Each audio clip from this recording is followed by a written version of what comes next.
Let's take a look at number 9 on monohybrid practice number 1. This can be kind of a tricky problem. Let's read through it. So everyone in Squidward's family has light blue skin, which is the dominant trait. I'm going to underline that because that's kind of important to know. His family brags that they are purebred. Remember, purebred means that they're homozygous.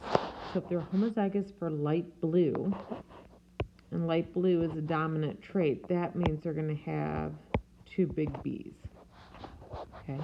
He recently married a nice girl who has light green skin. Okay, well, if light blue is dominant, that means green has to be recessive. Create a Punnett square to show the possibilities if Squidward and his new bride had children. The first thing we're going to do is define our alleles. That just means which letter are you going to assign to each trait. Because blue is dominant, I'm going to use B.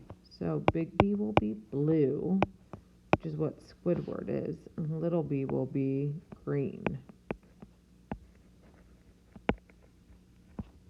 Okay, so Squidward is blue, and he brags he's from a purebred line, which means he's homozygous.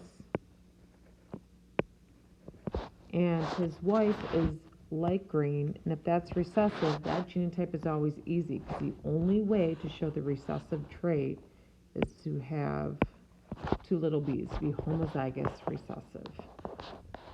All right, so the Punnett square will be very easy. You don't even have to do all 4 boxes if you don't want to.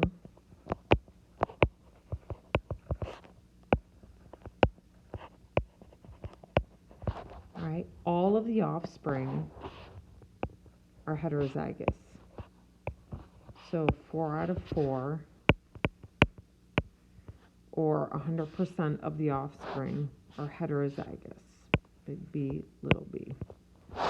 Because they're heterozygous, that means they show the dominant trait. Remember, if you have that big B, that means you're going to show the dominant trait, which in this case is blue. So 4 out of 4, or 100%, are blue.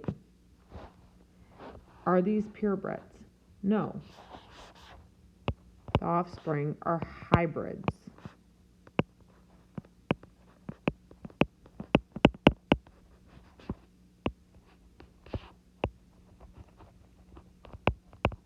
This is just something you're going to have to memorize. Purebred means they're homozygous. Remember, this is like the parental generation in Mendel's peas. So purebreds would be homozygous dominant or homozygous recessive. Hybrids are heterozygous. They have 1 of each letter. So these offspring would be hybrids.